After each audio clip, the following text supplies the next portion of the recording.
You're listening to KUCI 88.9 FM in Irvine. The opinions and views expressed in this program do not reflect those of KUCI, its management, or the UC Board of Regents. To find out more about this talk show or other talk shows broadcasting on KUCI, log on to our website at kuci.org or check out the latest program guide.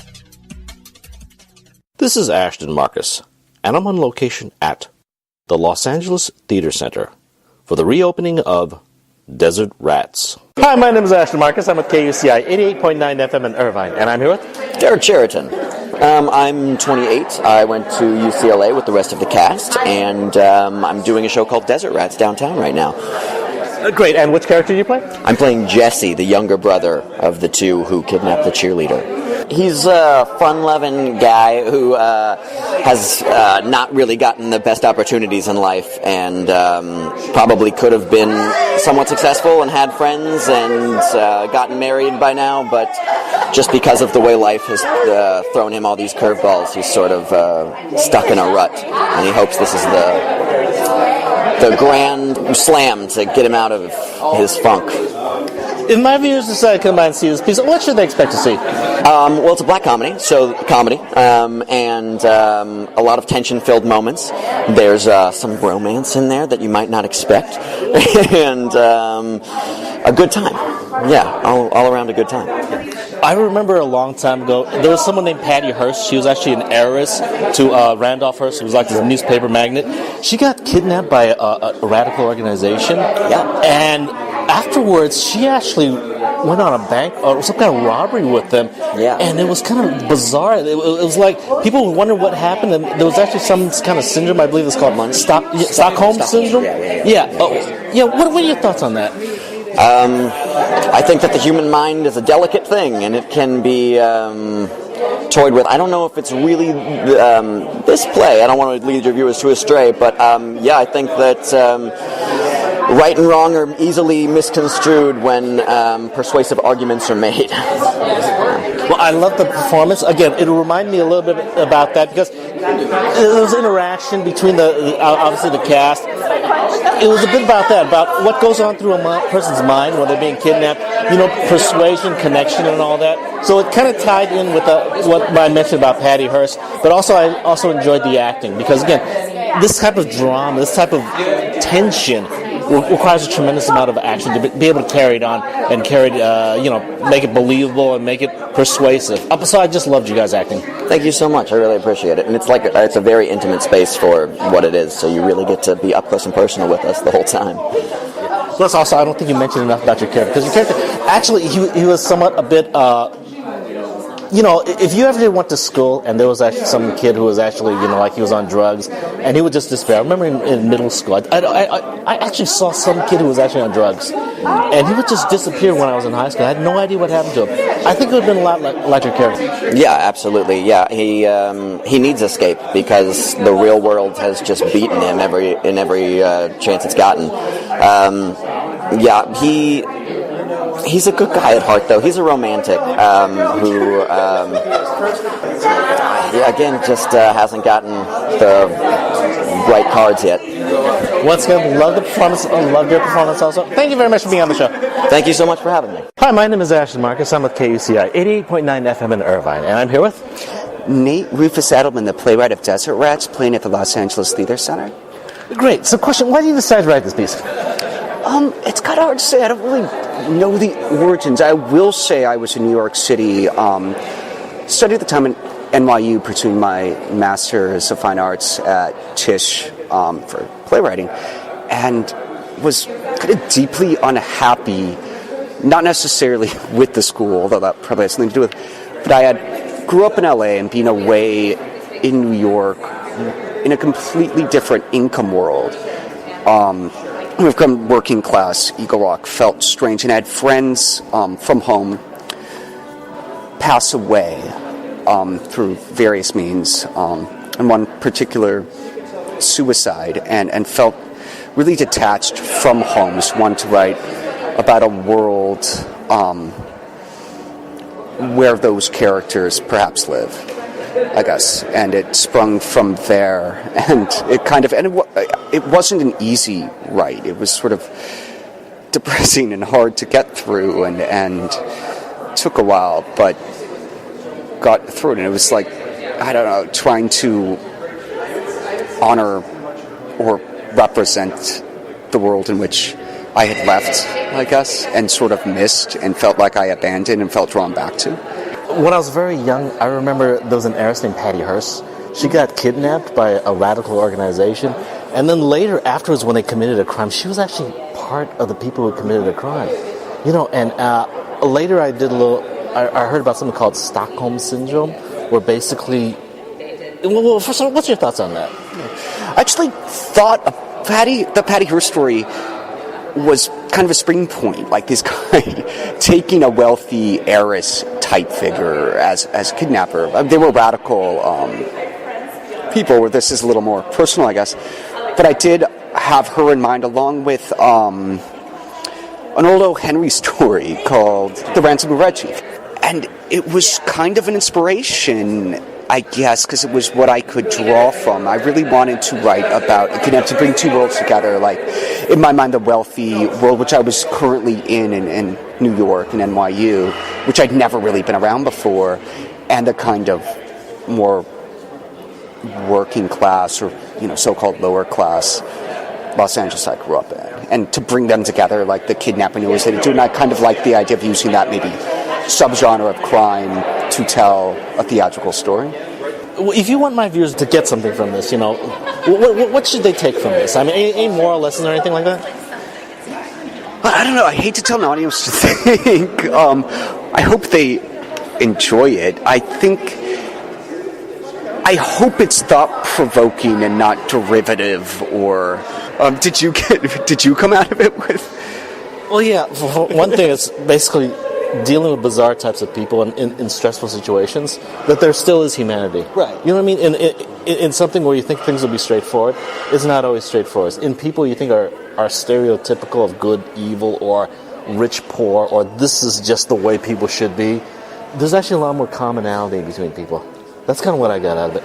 Yeah, I think all my writing, I hope, provokes that kind of empathy, and I'm attracted to maybe people who aren't often accurately portrayed, maybe, like, as you said, stereotype portrayed in our bigger culture, and to show them as more human, because they are, and we should know that. And, since I wrote it, this country's gotten, and the world has gotten much more divided and mean-spirited, that maybe it could have people not view people, individuals, as stereotypes. I did really enjoy the play tonight, and actually, because this is being extended, a lot of other critics have enjoyed it, and I think it's actually very worthwhile to come to. Hey, thank you so much. It's wonderful to hear, and I'm glad we have a few more performances, and I hope people come out and see it. Well, thank you very much for being on the show. Thank you. Thank you. Hi, my name is Ashton Marcus. I'm with KUCI 88.9 FM in Irvine. I'm here with Waltz Gray the Fourth. Hello. I've been an actor out here professionally for 7 years, and went to UCLA MFA program with my fellow actors and Angie, new Angie from UCLA, and it's been really fun and exhausting doing this show. And which character did you play? Frank. It's very frustrated, down on his luck, at the end of his tether, finally in a desperate move to help he and his brother get out of the slump that they've been in for so long, and exact a little payback on the man that they think ruined their lives by kidnapping his daughter. I loved your performance tonight. Well, I loved everyone's performance. First of all, you were so different from your brother. One was more analytical, logical. The other one was more emotional, more passionate. The one person was basically really frustrated here. The other one kind of, and he was a planner, right? The other person just played it by ear, made it up as he went along. And you just complimented each other very well. Thank you. That's very kind of you. Thank you so much. Thanks. Yeah, Nate wrote... Nate, I think, has said in other interviews that he based a lot of this relationship with he and his own brother, and also that kind of Cain and Abel, just going back as far as possible. We tried to tap into that brotherly to be related, but also that frustration and that one-upsmanship. And yeah, Jesse might be slightly on the spectrum, and for Frank to just say, you got to focus, we need to do this, and then when he messes everything up, it is the worst possible thing that could happen. The stakes are unbelievably high at the end of the show, almost ridiculously so, but still fun to play and hopefully fun to watch. So actually, this is being extended.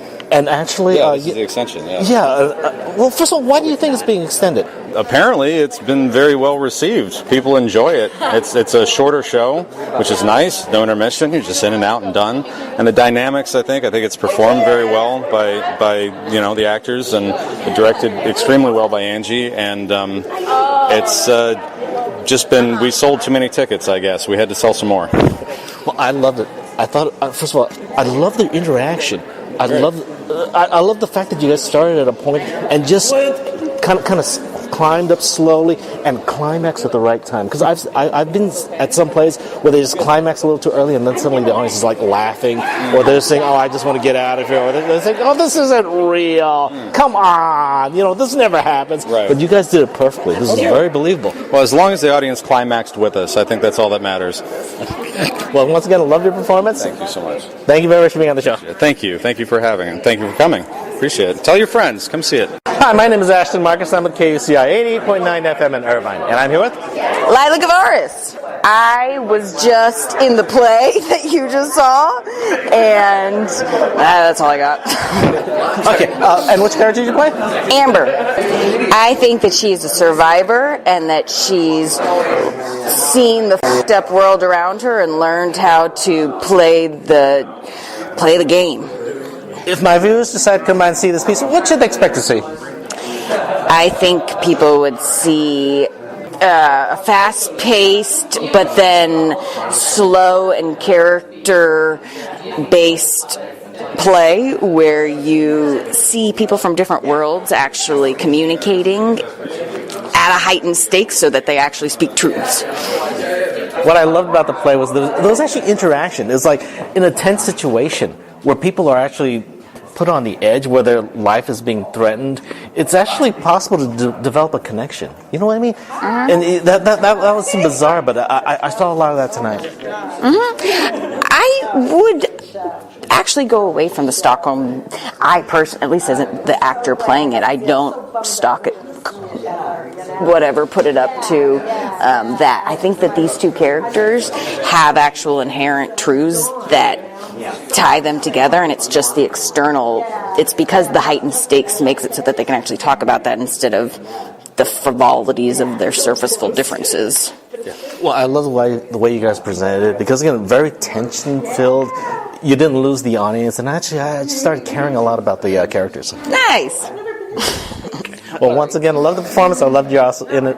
Thank you very much for being on the show. Thank you. Hi, my name is Ashton Markus. I'm with KUCI 88.9 FM in Irvine, and I'm here with Angie Scott. I directed the show Desert Rats. So, question: why did you decide to do this piece anyway? I find the play compelling and timely, and the characters human, and it's a really wonderful piece, I think. Why do you think it was wonderful? I mean, was it just the politics? Was it the humanity? Was it the psychology? I think that it's touching a nerve in our communities, specifically to the time and place it takes place in, which is Los Angeles County and the people of it, and it's a relatable piece for people now. It's great that it has a balance between class. There's a lot of things going on along with the comedy that resonate right now with people. I remember when I was very young about an heiress named Patty Hearst. She got kidnapped by a radical organization, and afterwards it's kind of like they committed a crime, and she was actually a part of it. Yeah, you remember that? The Stockholm Syndrome effect. Yeah, I don't know if that's the case so much with this. I don't want to give too much away or put too much of a hand on it, but it is something that was discussed when we were in rehearsals with the actors, most definitely. One of your hardest jobs as a director is casting. What do you look for in your casting anyway? We were really lucky with this cast. They're actors that we've known for many years now, and two of them specifically I've worked with on multiple shows, so there's a shorthand between us. Also that they just happen to be perfect for the roles. And so through a longer development process that we were able to afford with this play, we were able to really develop the playwright was able to really develop the characters with these actors, and then through a longer rehearsal process, it just was natural that they take over the roles for the U.S. premiere. As a director, one thing I have to compliment you on is actually being able to keep the intensity, because this play was kind of like a line drawn from one point all the way to a climax. And basically it didn't climax too fast where you're starting to laugh about it, and it wasn't too slow either where people were falling asleep. So question, what was going through your mind? How do you plan something like that? I just follow the script. It's all right there. Nathan's such a wonderful playwright that structurally, if you just follow what he's laid out for you, and everybody is on the same page in terms of the dramatic action and the arc of the play, it's all there for you. It's like painting with numbers. I think you're being a little modest, because basically I've seen people mess things up like this before. It's first of all, the actors, very intense acting, very intense drama. You have to draw them back at some point in time where they're not screaming at each other and, pounding the ground, and then some people think this is just unrealistic. Come on, this doesn't happen. You know what I mean? Yeah, I know, but I'm really lucky I got to work with these actors who are just incredible. They know the rules too. They're highly skilled performers. They're the top of their game, and a playwright who knows everything about, he's a master of dramatic action, he's a master of structure, and with having a team like that everybody is on the same page, has a history with one another, understands the sensibilities of the playwright and his writing, it feels, at least in this instance, that it was a natural fitting into place, and we know when to pull back. We know the sensibilities of in terms of overacting or going over the top, or where that line is, just to go up to it but not go over it until it's time. But I don't know how else to say it. Well, I really enjoyed the performance tonight, and because this is being extended, a lot of people enjoyed it, a lot of critics too. So thank you very much for being on the show. Thank you so much. I appreciate it. Desert Rats will be playing at the Los Angeles Theater Center from January 5th to January 20th. For more information, go to www.thelatc.org. This is Ashton Marcus, and I'm on location at VS Theater for the world premiere of Sisters 3. Hi, my name is Ashton Marcus. I'm with KUCI 88.9 FM in Irvine, and I'm here with Jamie Branley. Great, and what did you do tonight? I wrote Sisters 3. I love this piece. It was so intense. It had almost like every single major vice in mankind almost squeezed together in one play. That was my intention in some way, shape, or form, absolutely. So question, why did you decide to write this piece? What influenced me was the Bronte sisters and how they actually, their family dynamic back in the 1800s and what they used to do, because they lived in a big house with their brother and other siblings had died, but that what they would do is that they would create these stories and create these places like Gondel Island, where Charlotte goes off to try to find the answers to the questions she thought she never had at this no-technology commune. And what I tried to do was incorporate, and they also played with dolls, and they created these epic stories about kingdoms and queendoms, and they even drew maps about these places. And so what I wanted to do was take pieces of that childhood and incorporate it into this modern day piece, and also I wanted to also take the dynamic of the sisters and layer it into the modern day piece. So everybody knows who Charlotte Bronte is.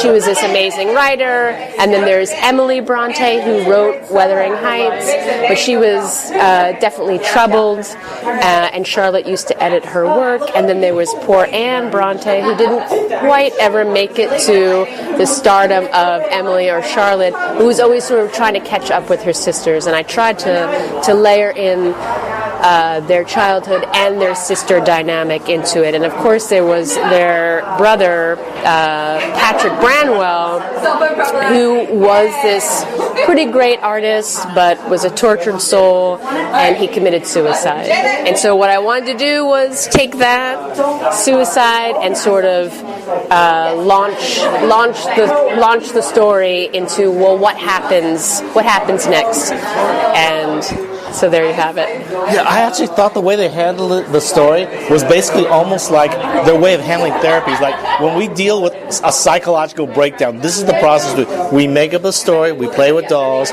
we do this process, and this is how we go through it. At the very end, we resolve it this way. You know what I thought? I thought that's the way you did it. I tried, but of course there's some open ending. There's an open ending of, well, what will happen next after all of the secrets and betrayals are revealed. How are the sisters going to survive? And this gives Anne a chance to actually take control and see what she can do to bring the sisters together and try to save them. Also, I just love the way EJ talked about love. That was about the most purest expression of love I've heard. It was wonderful. I've never heard before. I was so deeply moved by that. Oh, I'm so glad that you were. Yeah, I mean, like, you know, it's kind of hard to be in love with somebody that doesn't love you back, but you can't let it go. So you try to figure out a way to make them see. And, you know, love is difficult. Love is full of joy, and love is full of a lot of pain, especially when it's not reciprocated. Yeah, well, I love this piece. I love the way you wrote it. Really intense. It was just a total ride. And I just love the actors that were chosen to play these parts, because you need definitely powerful actors to carry this on, and it was beautiful tonight. Oh, thank you so much. I really appreciate you coming out and interviewing our actors, and I hopefully you get to interview Annie, the director. That'd be great, too. Yeah. Okay, once again, love the performance. I love your piece. Thank you very much for being on the show. Thank you so much for having me. Thank you. Hi, my name is Ashton Markus. I'm with KUCI 88.9 FM in Irvine, and I'm here with Annie McVeigh. I directed Sisters 3 by Jamie Brandley, the world premiere. Okay. So, question. First of all, why did you decide to do this piece?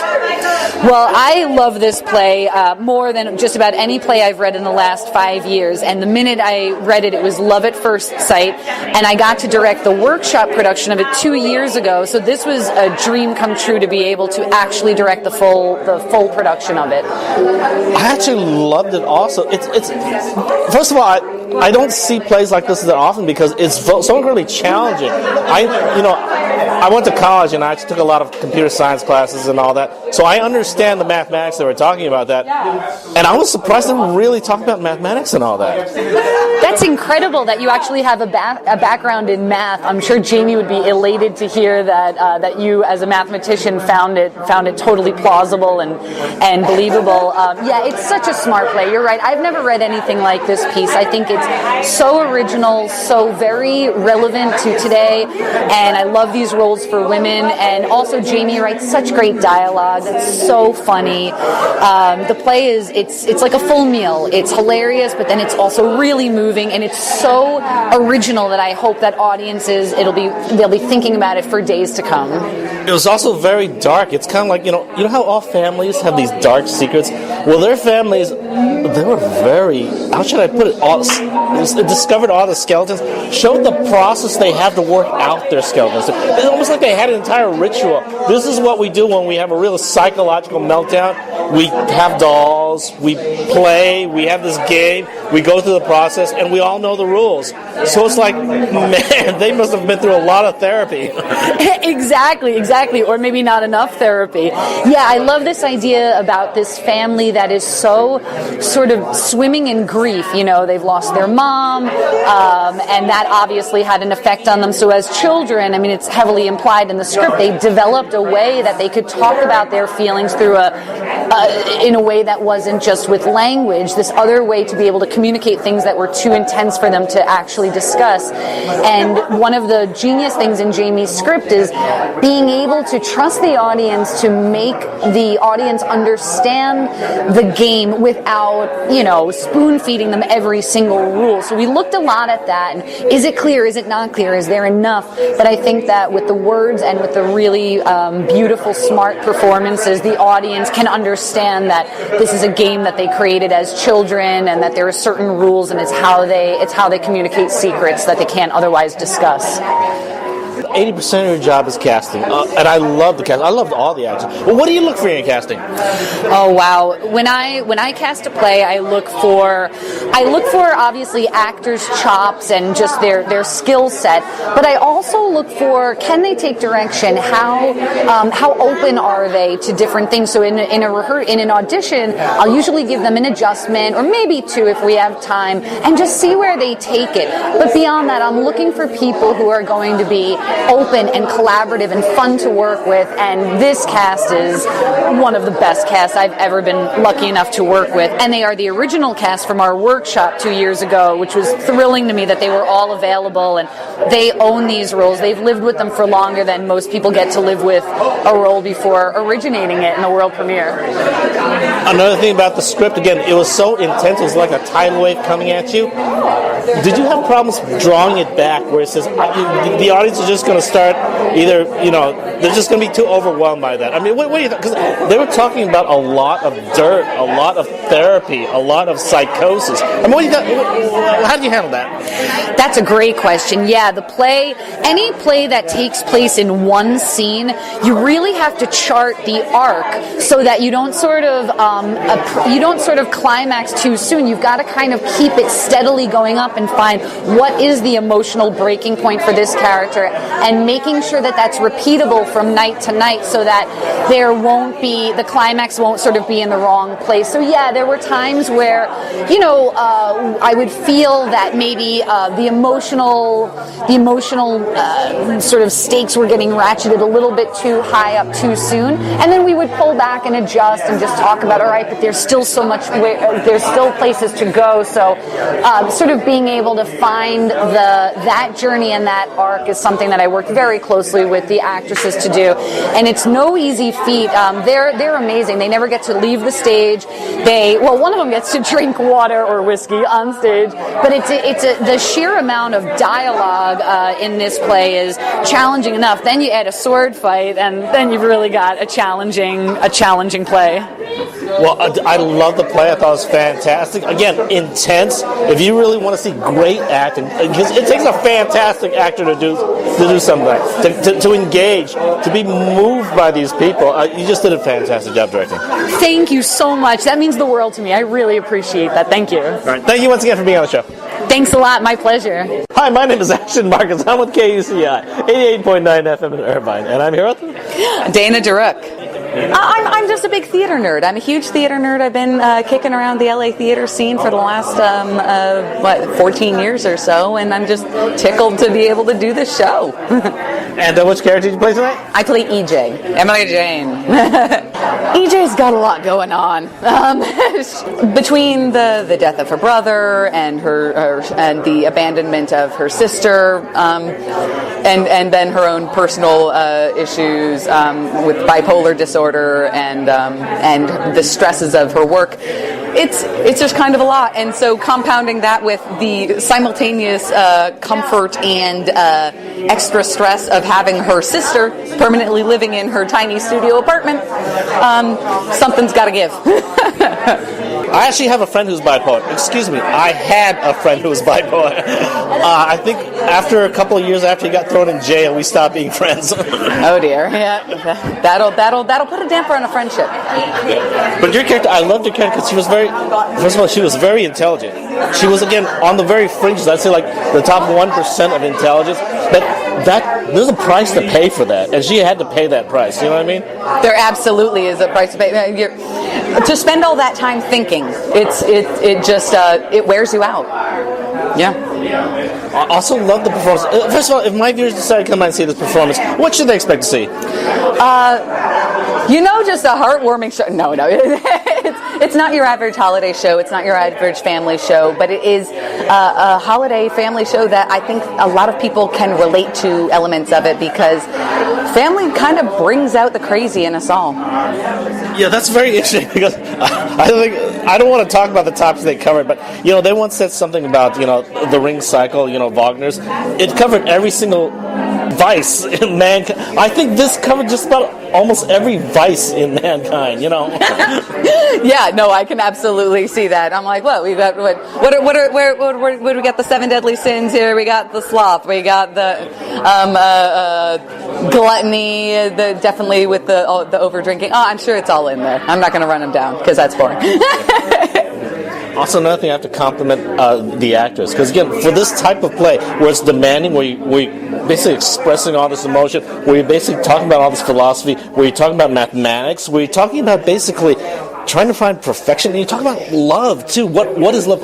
Actually, your speech on love was, I think, the most pure, genuine speech I've ever heard before. Oh my goodness, thank you so much. Yeah, Jamie Brandley, our playwright, she's an absolute genius, brilliant person, and the first time I read the script, I fell in love with it hard, and that was about 6 months before I got asked to audition, and when it came back across my my kind of proverbial plate, I saw it and I was like, oh, I know this play. Oh, I love this play already. Yes, I'm in. I want to do it. Yeah, and so it's a brilliant piece of work. It's a brilliant piece of writing, and it's just a huge gift of a role.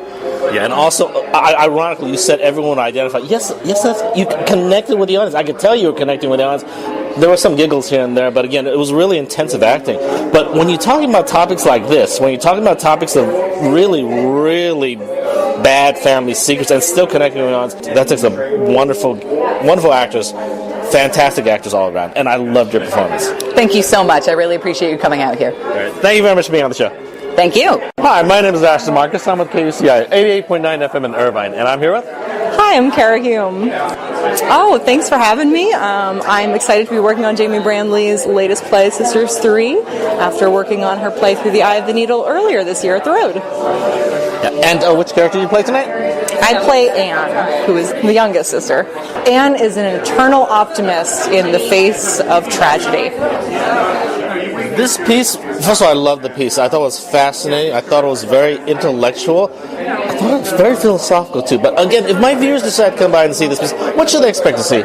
They should expect a wild ride of 3 women, a story of sisterhood, grief and perseverance, and a little Christmas magic.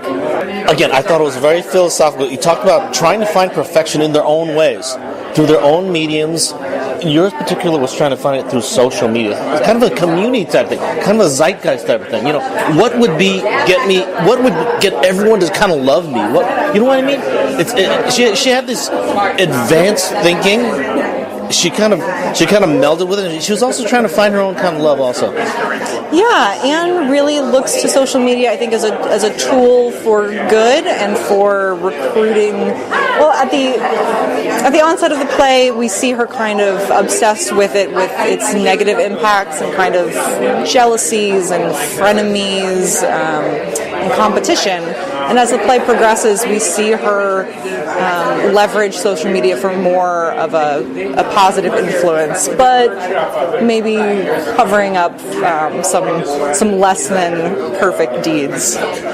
I also thought basically it talked about dirty secrets of a family. I mean, disgusting, really dark skeletons in a person's closet. Like, you look at politicians, they must be doing something bad. I don't know why they only think successful people are doing that. This family kind of exposed that too. It was actually very, what would you say?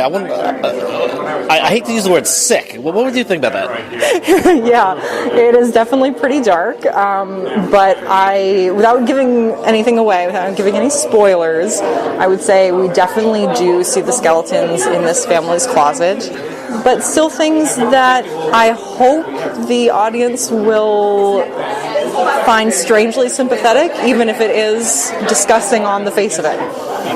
Well, I loved your performances also because this type of topic, when you're dealing with trying to find love, when you're trying to deal with trying to find perfection, when you're dealing with almost insanity, then you just need fantastic actors. You guys were wonderful. I just loved your performances. Well, thank you so much. We really appreciate you coming. Well, thank you very much for being on the show. Thanks for having me. Hi, my name is Ashton Markus. I'm with KUCI 88.9 FM in Irvine, and I'm here with Robin Cohen. We opened Sisters 3 by Jamie Branley tonight. I play Charlotte Bronte in the play, and it's been an absolute joy to be part of such an electrifying family dramedy in the hands of the great writing of Jamie, and with such a phenomenal cast and crew. So we are off to an auspicious start, and please come with your friends and family and enjoy a raucous night of theater. I believe Charlotte is a feminist. I believe Charlotte is a leader. I believe Charlotte is ahead of her times, and I think Charlotte is really ahead of her time, and I think Charlotte is above all committed to freedom, love, and her family. In the ancient days, when they talked about religion, the people who saw God were sometimes described as madmen, where they lived in the desert, they fast for like 90 days, and they would actually, have these, or they eat hallucinogenic mushrooms. But they would find something really pure. They would finally kind of try to find God. They would try to find the truth in out that. That's what I imagine your character being. Yes, Charlotte is on a mission to find something pure and true and something all her own in a time when women did not have the opportunities, did not have the leadership roles. She goes off to a commune to find her higher self and to find God and the God in herself as well, herself with a capital S. And through the journey, she discovers some simple and profound truths about the empty and meaningless that life is. This reckoning frees her and her sisters, hopefully, to create a life for themselves that they love, not based in the past, but based on a future possibility of love and connection and freedom and joy. I love all the actors tonight. I loved your acting too, because you were basically, I think you had the hardest job as an actor tonight, because basically it was an intense ride. They talked so much. You came in at towards the end. You had to deliver the knockout punch, and when everyone else had already been just drawn through the ringer, and now you got to go there and actually, do the final blow. I mean, what are your thoughts on that?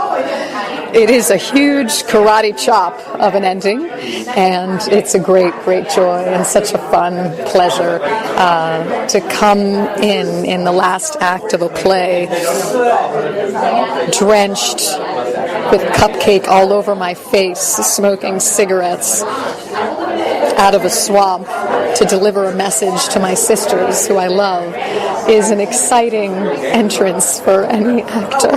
And I love being able to tell that part of the story in such a bizarre, extreme, level 10 kind of a way. Well, once again, love the performance. I loved your performance. Loved every single one.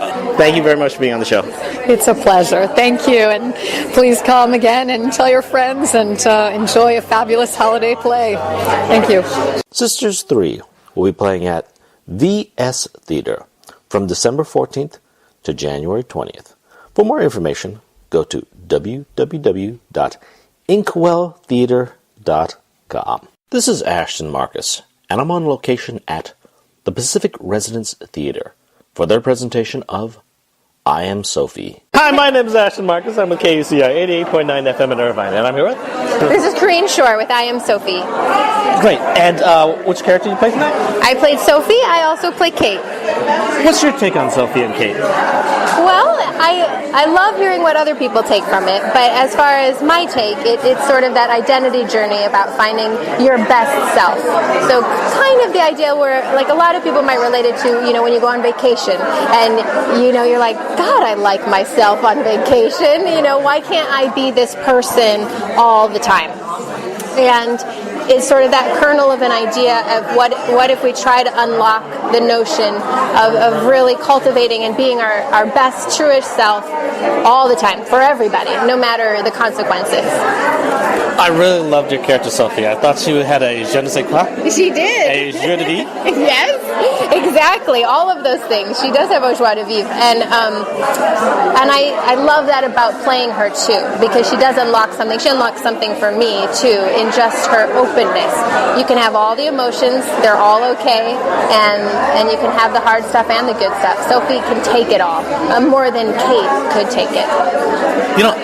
Ashton Marcus isn't my real name. I actually assumed the name when I actually started my show. Really? Yeah, and actually, something strange happened to me. I was allowed to do things I never dared to do. Because I'm actually a very shy person. I mean, you wouldn't tell that from knowing No, about me. I wouldn't. From right now, I wouldn't. Right, well, and also there's a lot of things I didn't think I could do, and a lot of people have said Ashton Marcus is actually a very good journalist, a very good reporter, and actually very, very engaging and all that. And it turns out I'm really not that at all. But I love hearing that because it makes me kind of think of like Beyonce talks about Sasha Fierce, as like her alter ego that she is on stage. Like I think there are so many of us that can tap into another side of ourselves, and it usually involves a fairly big permission slip to do things that you didn't do before. Also have a question. Are you a method actor? I wouldn't say that I am blanketly a method actor, but I'm very familiar with that. There are definitely certain things that I like. Like I was in Paris this summer. I wanted to, get entrenched in it again. So there are things that I do along those lines to kind of make sure I'm tuned in. I actually interviewed a person who actually was a method actor, and I interviewed another person who said she'll never do that, and she said she does it because of mental health reasons. She doesn't want to just be possessed and suddenly forget who she is at any given time. Yeah, that's fascinating because I will say some of my characters come home with me, and so you do have to be a little bit careful of those lines, but I have such fun being Sophie that I also feel like it's currently, having done her for so long, it's an easier thing to put on, and I can also take her off currently. So my mental health is intact. Yeah. If my viewers decide to come by and see this piece, what should they expect to see? What should they expect to see? I think they should expect to meet someone new. I think it's kind of like as if you went out for coffee with someone new. Like, you're going to meet Sophie and you're going to get to know a lot about her, and you can kind of decide to be her friend for a bit. I think expect to be open and take in another human being at their word. Well, I love the performance. I thought it was a tour de force. Thank you. Thank you so much. I really appreciate you coming. Yeah, I really enjoyed Sophie. It was almost like having conversation, almost even going to France for a short period of time. Yeah. And just going to a cafe, almost like being on a date, you know what I mean? Yeah, and getting to know them, really truly getting to know them. And she opens herself up to you, and she asks, I think, the same of the audience, like to participate back.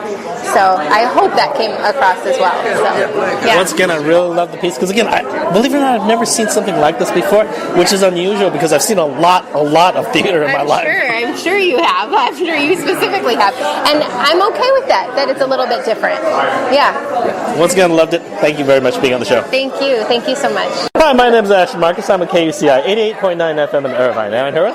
Oh, how exciting. I'm Susan Angelo, and I'm the director of this evening's performance of I Am Sophie. So question, what made you decide to do this piece? Okay, so Corinne I knew about 10 years ago. She was an intern at the Wilgear Theatricum Botanicum, and I was her mentor there, and I directed her in a play, a scene from Othello. And so I liked her a lot. I thought she was a terrific actress, and we were, in touch for 10 years. 2 years ago, or a year and a half ago, she did this at the Fringe Festival with no sets, no lights, just a couple black boxes, and I came to see it. And the weirdest thing is that I went home, I had the program, and I just started jotting down notes. I have no idea why, but it struck me, the play. And fast forward a year later, Corinne calls me. She goes, I want to do it again. Will you direct it? And I said, yeah, I happen to have a few notes. So I pulled out my notes and we met. And we started working, and we did a production last summer at the Pico. And all along I thought, okay, I love what she did, but I want to add lights and sound and carve a narrative out, but I don't want to screw up what she had done, because it was so pure what she had written. And so we had a production this summer, only 10 performances, and then that was it. And then Marilyn Fox here at PRT had heard about it and approached us and asked us if we wanted to do it again, and we were like, yeah, let's absolutely. So now she gets a longer run. So basically, my viewers decide to come out and see this piece. What should they expect to see? Well, I heard what she said. Here's what I loved about it the first time I saw it, is that I love the audience reaction. I was sitting there as an audience member, and I heard people laughing, I heard people crying. I kept looking around going, what is it about this open young woman who's speaking to everybody in the audience, whether you're old, you're young, you're male, female, black, white. I was really taken by that. So I feel like it's a story about, a girl who's just so open that it goes to the heart of everybody watching, that it becomes all of our story about who are we? Who do we want to be? What's our dream? What's our fantasy of our best self? I think we all think about that, and there's something about Corinne's openness that invites that conversation.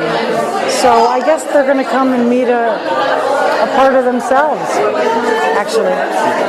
I once asked an actress about her piece, and she actually told me that the reason she does this is because it's cheaper than therapy. Well, that's absolutely true. Right, that's why actors, I guess. I don't know. Well, again, it's like expressing yourself. It's like, if you're in therapy, it takes a long time for you to admit something like, I hate my father, or basically, I don't like my life, I don't like myself. But when you do it in front of an audience, it's very refreshing. It's very, very sobering. It's very, again, you're doing it in public. Well, it's the cathartic aspect of theater, and people coming together to witness and to learn together. That's the community. That's why theater is so powerful. It's like church to me. It's why weddings, funerals, anytime when people get up and speak in front of an audience, it's powerful because you have witnesses. And I think the theater is that sort of powerful arena whereby people can get up and say their truth, and they're witnessed by other people, and it elevates it. It becomes very cathartic. You're absolutely right. It's much more better than therapy. As a director, do you have any problems, drawing lines for yourself, like when you tell the artist, I want to talk to Sophie. Tell me, how would Sophie say this? Sophie, are you there? Do you have any problems with that? No, I'm an actor first and foremost, so I understand her process and what she goes through. I think as a director, I'm constantly asking questions to her. I try to be very respectful of her process because I come to it as an actor, first of all. Yeah, well, I thought you did a really good job because, again, in this type of one-man piece, it's almost like it's best if it seems very natural, almost as if there wasn't a director. It kind of messed things up, you know what I mean? Right, so I thought you did a very good job in that way. Of staying out of the way? Okay, well, that's a compliment. Good, that's what I wanted to do, so thank you. Once again, I really love the piece. Again, I've seen one-man shows before, but I've never seen like this before, where they're like talking in French. So again, I just thought it was very, very wonderful. I love to hear that. Thank you so much. I appreciate it. I'm glad you were here. Yeah, well, thank you very much for being on the show. Bye-bye. Thank you. I Am Sophie will be playing at the Pacific Residence Theater from November 11th to January 27th. For more information, go to www.pacificresidencetheater.com.